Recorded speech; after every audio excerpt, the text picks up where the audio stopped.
Yo, what's going on, YouTube? Well, not to sound like I'm complaining or crying, this is just the facts of driving a truck and buying a used truck. So I picked up a load. I think it was Thursday. Um, I picked it up Thursday around about 12 o'clock noon. It had to go to West Virginia, which isn't that far from me. So instead of leaving right away, I went home, showered, ate some food, took me a nap, whatever. I left out around about 12 o'clock that night because it's on like 6 hours to West Virginia, something like that, maybe 5, who knows, but it ain't far. So I go to the truck, do my pre-trip and whatever, everything looked legit, and yeah, I get on the road, I hit a bump, and the goddamn truck just cut off. Started beeping, like beep, beep, beep, beep, beep, and everything. Like, what the hell going on here? Sorry, I know y'all didn't want to see that. So it did that. It cut off, cut back on. I'm like, okay, maybe just like the bump was a bad bump and it knocked something loose or something like that. Whatever. But then I drove like maybe 2 miles on the road and it shut off again. Beep, beep, beep, beep, beep, beep. This time a fault code popped up. Well, it said check engine. So it was a Pilot not too far from me. So I just stuck it out, drove to the Pilot, checked the fault code out. It said something about fuel pressure when I looked it up. Or low fuel rail pressure or something like that. So I'm like, oh shit, man, what could that mean? So it was kind of late, so everybody, my Facebook group, they probably in bed sleeping, doing their 10 hours or whatever. So I'm like, okay, it wasn't a red light. So I'm like, okay, maybe I can just, because the truck still drove normally. So I'm like, maybe I can just like get this load there, come right back home. So I get this load there and head back home, deal with it over the week, because the holiday weekend and ain't really nothing moving. So I fuel up, which was a mistake, and head out. Now the truck still drive normal and everything, power still there. I mean, which ain't really saying much because it's a 450 horsepower, 1,500 foot-pounds of torque, so it ain't much power. Now hold on. So I get back on the road, start driving, and it shut off again. So now I'm like, okay, I might not be able to make this load. So I'm like, fuck. So it cut back on, and then next thing you know, it cut off again. It beep, beep, beep, beep, beep, beep, beep, beep. This time it said stop engine. So I'm like, oh fuck. I don't mess around with the stop engines, man, because last time I had a red light come on, the damn motor blew into pieces, and that situation just happened. That was a bad situation. I just got that truck. Just got it. Not even a week. And the fucking engine blew into pieces. So I was mad about that. But I got another truck. So they replaced it and got me another truck. Because that job right there was a $40,000 job. And they said it wasn't paying it. So anyways, stop engine light came on. So I'm like, shit, man. But luckily it was a weigh station that was coming up. And just as I get to the weigh station, the goddamn red light went off. Everything back to normal. So I'm like, okay, something ain't right with this. So I get to the weigh station, pop the hood, get my flashlight out. I'm checking over everything. Take I look at the batteries, make sure the battery is good. The alternator is on, the wire on the alternator is on there tight. Everything is looking real good to me. So I'm like, what the hell is going on? So at this point, I'm saying, like, instead of risking it, driving it, and it shut down on me like somewhere in Ohio or West Virginia, that's a lot. That's an expensive toll bill. It's nighttime. It's not worth it. So I called my dispatcher. I'm like, hey, bro, I ain't gonna be able to do this, man. I'm sorry, but if I drive anymore, I'm risking money, spending money.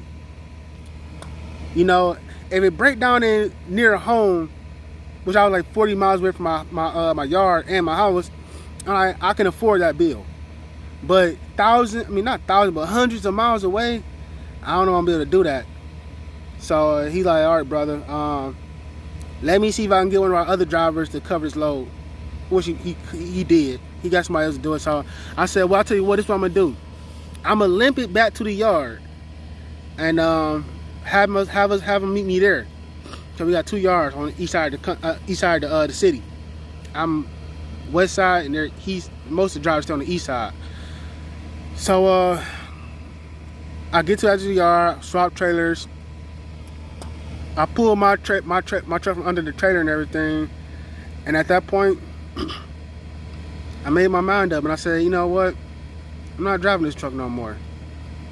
I'm not doing it, because this truck has been costing me nothing but money.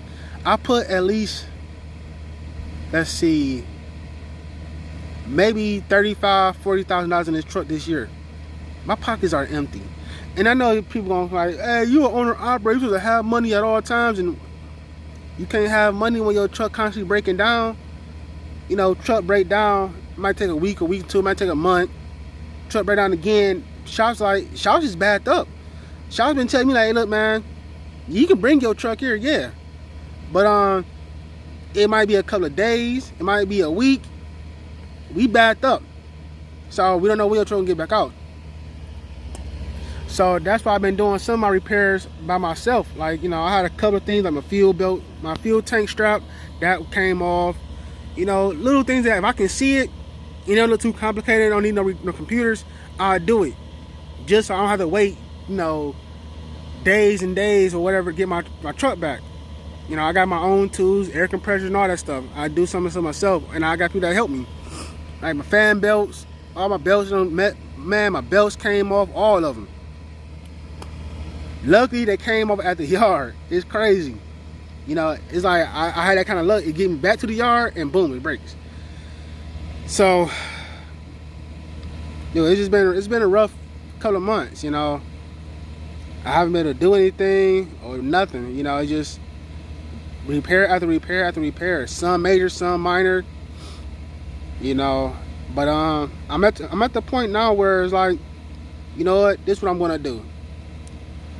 The dude I run with, we an owner operator company, but you know, when you start a business, you want to expand. And he bought more trucks. He bought his own trucks, 2019s, and I was driving one of the 2019 Volvos, and it was pretty nice. Refrigerator, I got 2013, so I don't got none of those kind of creature comforts or whatever. So I was driving his truck for like maybe a month or two before I got back in mine, because mine was in the shop. I had to get my head and stuff done, and it was a long time. It took a long time. But I got in an accident, not my fault. Some car ran the light and hit me. So, you know, instead of just sitting around waiting for that truck to get fixed, I hopped back in my truck, and it was problems. You know, and it's like, you know, no matter how minor the problem is, just know that the money adds up. The money add up, you know, because the parts, the labor, and then the time off of work. Like I'd say my last major issue was like a couple of weeks ago, was my DEF fuel pump went out. Yeah, $3 grand. You know, then tires, clutch, rear end. It's just been a mess. It's just me spending money. So I said, this is what I'm gonna do. Me and dude talked. I said, hey bro, listen. After the 4th of July. Well, first I was like, hey man, when's the white truck gonna be ready? I'm gonna drive that. I'm not putting this truck in the shop. Not right now, at least.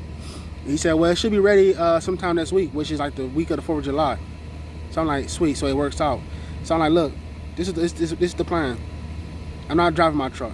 I'm not getting it fixed right now. I'm getting back in the white truck. I'll tell you when I want to come home. Because I got plans, you know. I want to do stuff, but now my main thing is like, I want to buy a new truck. Brand new truck. Like maybe 30 miles on it. Brand new. So that's going to require me being out for a minute, because if you ever bought a brand new truck, that down payment, it's a lot of money. Last time I got quoted for a down payment on a 2017, they wanted 20 grand down. 20 grand down. I'm gonna have to bite that bullet, y'all. because, you know, as much as it sucks, I have to. I gotta keep my business flowing. You know, I like going places. I like doing things, and I can't afford to keep spending my money on these trucks. So either this is my plan. Either I'm gonna lease a truck, or I'm gonna buy a truck. I might lease it because I notice that, you know, after, you know, when it get to a certain mileage, all these trucks just break down.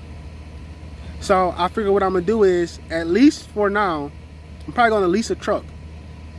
You know, sometime in the beginning of next year, lease a truck. Let me see how these Cummins iX15, how they operate. You know, obviously we all know that the ISX engine, you know, they last a good, you know, maybe 300, 400, 500,000 miles before they start getting real problems.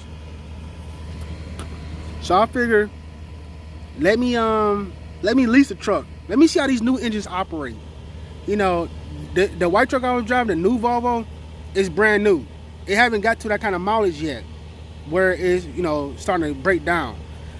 But let me see how these new engines operate, and then I will go from there when I'm gonna buy a new truck.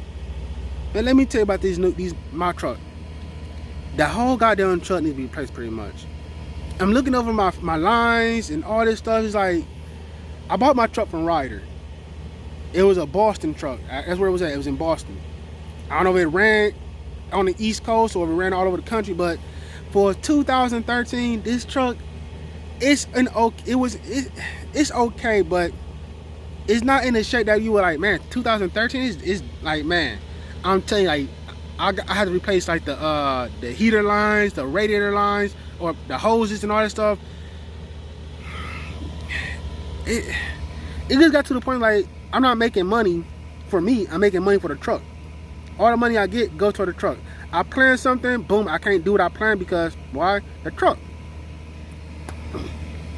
I'm just a single truck driver. I only got one truck. So when my truck breaks down and I don't have no other truck on the road, it's hard on me.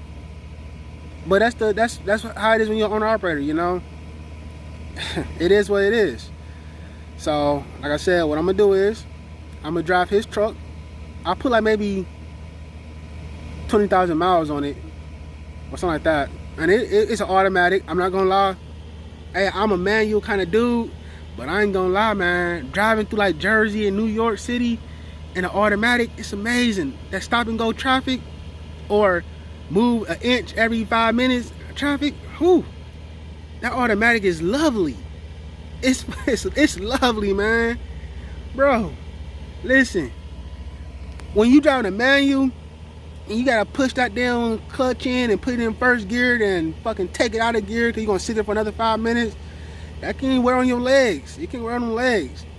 But man, that automatic, woo-wee, it was lovely, baby. It was lovely. The only thing I didn't like about it was them first and second, maybe even third gears, or no, it started in second, so second, third, and fourth. Those gears are like, you know, they real short and whatever, and like, you know, they're kind of jerky. You know, like they're kind of jerky.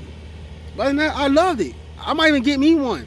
Like I said, I'm all down for driving manual, but I leave the manuals for my car. So yeah, so right now I'm just spending time at home. You know, I cut my grass and whatnot. I'm planning on having a little barbecue and whatnot, and I'm gonna just enjoy this time at home. I hate being at home. I like making money. I like being at work. I like being busy. When I ain't busy, my mind started going crazy and whatnot. You know, like when I'm done making this video, I'm probably gonna go to Dunham's or Myers or Walmart and buy me a bicycle and a new fishing rod and go do some fishing. But look, my advice for anyone that's being an owner, that's trying to become an owner operator, listen, I know a lot of you dudes go through companies, like, you know, the big companies, and do a lease purchase and everything. Y'all got it kind of good, you know, because they automatically take the money out for the escrow accounts and all that stuff. But when you do it the way I do it, and you go to your own dealership by your truck, it's gonna be some days where it's gonna have you depressed. I'm not gonna hold you up. Some dudes might say, well, you know, I'm a boss and I always got money on deck. Listen, some days it's gonna have you out here like, what the fuck am I doing? You know, cause alright, my thing is when your truck break down, it always hits you like, alright, boom, back to back. This breakdown, boom, this breakdown, boom, this breakdown. Then you might have a month or two where it's just smooth selling, then boom, this breakdown, this breakdown. And I had a Detroit 60 series in a 2006 Freightliner. Only thing I did on that was change the turbo. That's the only thing I did with that truck. Change the turbo and woo, it was a beast. Only thing about it, it was a day cab. And I went back over the road. I couldn't use it, so I sold it, which was a mistake. I missed it, I should have kept it and whatnot. But being an owner operator, man, it's fun, it's rewarding, it's a headache, it's good and bad wrapped all in one. You know, some days, this is what I tell people. I say, look, man, when you buy a truck, when they ask me, like, hey, man, so what's it like being an owner operator? I said, look, when it's good, it's amazing. But when it's bad, oh, it can get bad. Really bad. You know, then sometimes it might not be that bad. You know, a tire blow, okay, whatever. $500, $600, whatever. But sometimes it's like, what the fuck? So, yeah, I don't know what kind of truck I'm gonna get yet. I'm looking at, I want a truck where I'm comfortable in. Like, my Volvo is a 670 or whatever it is. So it's just a bed, a bunk bed, and that's it. And I'm home every weekend sometimes, but sometimes we get those California out west loads that's like, whoo, you're gonna be gone for 2 weeks.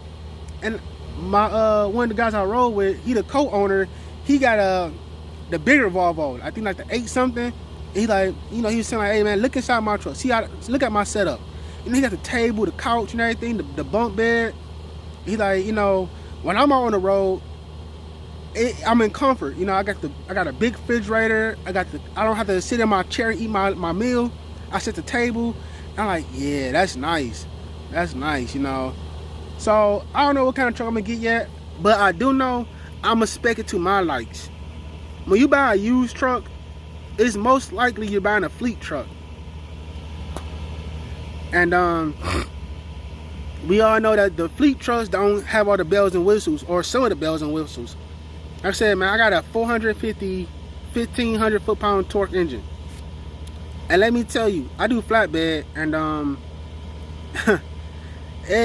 it's a pain in the ass going up those damn mountains and shit with, you know, 47,000 pounds. It's not easy, man. It's a struggle.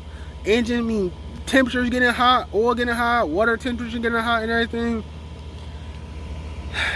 Yeah, it's just a pain in the ass sometimes, you know. And I'm always, like 95% of the time, I'm rolling heavy like that. Because, you know, we do a lot of steel, a lot of machinery. We rolling heavy. And anywhere where there's hills or mountains, it's a pain in the ass for me, you know. So this time, when I buy me a brand new truck, I'm speccing it to my likes, my needs. You know, I want to be able to go up the damn mountainside, not fast, but fast enough where, you know, I'm not the only one that's got my hazards on. You know, cause that's kind of embarrassing. You know, I'm driving up the mountains and shit, and I'm the only truck with the hazards on doing 20. Like, if you ever drove up 68 out of Maryland or whatever, you know that's a pain in the ass. You know, it's a pain in the ass. Now, try that in my truck, bro, it's not fun at all. It's not fun. You gotta pull over and get onto that flat side, let the truck cool off for a minute. You know, they're on the truck like, bro, stop me, I can't go. So my plans is to buy me a new truck, put my current truck locally. First, you gotta find a driver. So if anybody watching this video, and you know, you guys looking for a job locally, hit me up. Hit me up, man. I'm in Detroit, Michigan. I'll find you a nice local gig. We can put the truck on, and I'll pay you a decent amount of money. I'm not a greedy person, you know. That's just, listen. A couple of years ago, before I went over the road again, I tried to find a driver for my day cab before I decided to sell it. And I was offering good money that most company drivers make or might not make. A lot of them probably don't make.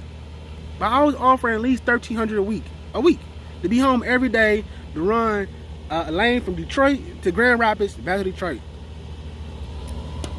No weekends unless you wanted to, and if you worked the weekends, it was a 50% split. You get 50%, I get 50%, whatever. But some dudes like, no, it's not good enough. So, hey, listen, man, like I said, if you're in the Detroit area, shoot me a message or comment or something. We can work something out. Like I said, man, I'm not a greedy person. I just want someone dependable, and we can make some money, you know. Just let me know. Let me know, man. And we'll work something out. We can talk about the finances and everything after we find a company that you want to work with. I do have 2 companies that I used to run with that I can take this truck to and work with them. The only thing about it, I'm not driving for them. That's a different story though. And that has nothing to do with the company itself. It's more of the owner. But I know I can make money there with these companies. But yeah, so back to the main story. I'm going to buy me a new truck. 2020, 2021, whatever is out next year. With like no more than 100 miles on there. I want a brand spanking new truck. You know, the thing, what I was really, the sound of ownership, it sounds good. Like, man, who wouldn't want a truck with no truck payments and whatnot? It sounds amazing. Like, bro, that's 15, even from, you know, 15 to $22,000 in my pocket I gotta spend on a truck payment. But now I'm like, you know what? In order to keep the business running smoothly, it might be worth that. It might be worth it to take out get that truck note, and you know, whatever. But just know, man, if you want to be an owner operator, and especially with an older used truck, it's gonna it's gonna cost you. You know, it's fun and it's kind of bad at the same time. I don't want to make it seem like I don't want to turn anybody away. Trust me, I had fun times in my truck. I've been to a lot of cool places in my truck. You know, I vacationed in my truck. You know, but I'm just at the point where it's like, man, the money that I'm spending in my truck is taking away from the money that I want to spend to do fun stuff. You know, because I got to put it all back into the truck. So I'm buying a new truck.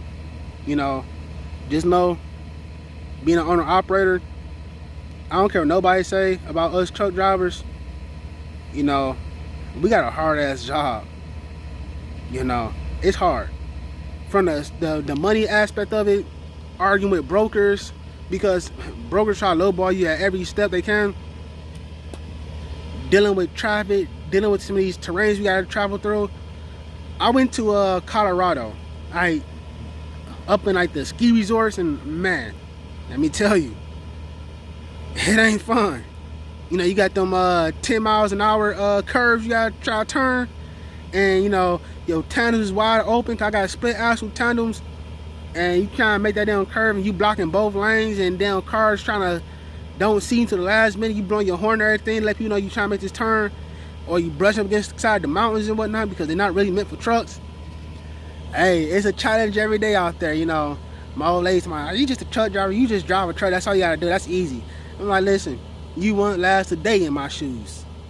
You won't last a day, man. So yeah, man, that's my plan. Buying a new truck next year. I might not be home no more after the 4th of July. You know, I might come every now and again, but my mission is to buy a truck.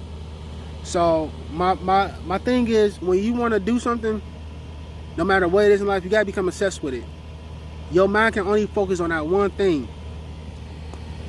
You know, people ask me like, well, I've been in the game for 3 years. Might not seem like a lot to a lot of people. And people like, how you doing? Like, bro, I'm a truck driver. In order for me to stay successful and get the things I want, I gotta be obsessed with driving. Listen, I hate the East Coast, but trust me, if the load is paying money, I'm on the East Coast. Stay obsessed with it. And sometimes, you know, you gotta do things you don't want to do to make the money, you know. So, I mean, I don't know what to say, you know, just if you want to be successful, sometimes you're going to do things you don't want to do. You know, for me, it's going to the East Coast. I hate it. But sometimes the loads pay a lot to go east, but they don't pay shit to go leave out the East. That's some real shit. Listen, a little story. On the East Coast, every time I go there, I make a nice chunk of change going there. But I know that if I want to load to come back home or something, it's gonna pay me like $1,000. I did a load that was like 200 miles, $1,000. I did a load going back home, it was like 570 something miles, $1,000. Like damn, dude, everything over pay $1,000. And you know what? I think that might be the case because they got a shitload of trucks over there. A shitload of trucks. So, but anyway, to end this video, so I'm gonna get my bike. You know, don't ever give up. Don't ever give up, man. Always look for a solution. Sometimes it might be easy to come by, sometimes it might be hard. But if you work for good people, they'll help you out everywhere they possibly can. So don't give up. If you really in this truck driving game, don't give up. It's always a way out, you know, to make your life better. You know, getting help with somebody that you work with, whatever. Shit, even random drivers will help you out. You know, just be kind. If you be kind, kind people come to you. So yeah, don't give up and be courteous, man. Don't be a hothead like some of these drivers are. So I've been successful 3 years. I made a lot of money, and I spent a lot of money in my trucks. So I don't know if I made a lot of money or the truck made a lot of money. But hey, you guys enjoy your holiday, and hey, until next time, thanks for all the subscribers. I think it's like 7 of them now. Hey, I appreciate it. I'm gonna try to make more content as time come along. I know I keep saying this, my car video gonna come out soon. It should be ready next week, hopefully. So what I'm gonna do is, my car's in Chicago. I didn't get the things done to it that I wanted to get done with it, but I did do a couple of little things to it, you know, just because I took it to Chicago. I live in Detroit. I didn't want to, you know, drive it back or tow it back. So it should be ready next week. It's getting tuned Tuesday. So what I'll probably do is, when I go pick it up, I'll probably make a video of me driving back home. And yeah, man. Hey, oh, one more thing. I do plan on buying my buddy's SC300. Now, one of my goals in life was always to be, I wanted to drag race. I always wanted to drag race. I don't really know how to yet, but I wanted to drag race. So one of my buddies that used to work on my SC300, he's selling his SC300, 1,300 horsepower and everything, already set up. But he got a family, so he's like, man, I don't want to sell it, but you know, my wife's like, hey, you need a 4-seater. So he bought his new car. I ain't gonna say what it is. Well, fuck it, you guys don't know him. He bought a CTSV. It's a nice car, you know. It's a 4-seater, so he can take him and his family, ride in comfort and everything. But he's giving up his baby. Now, this dude, I know him for a minute, and I know he take care of his cars. That's why I was so willing to buy it. Obviously, gonna be a little bit harder now because my truck broke down, and I'm not gonna be making the big bucks like I was. But I'm gonna buy it. So yeah, be looking out for those videos too. That might not be till next year because it's a pretty big penny. But my Corvette, it'll be ready next week, hopefully, if everything go well. But hey, I'll see you guys later, man. Y'all enjoy your holiday, and I'll try to make more content as time goes along. And yeah, peace.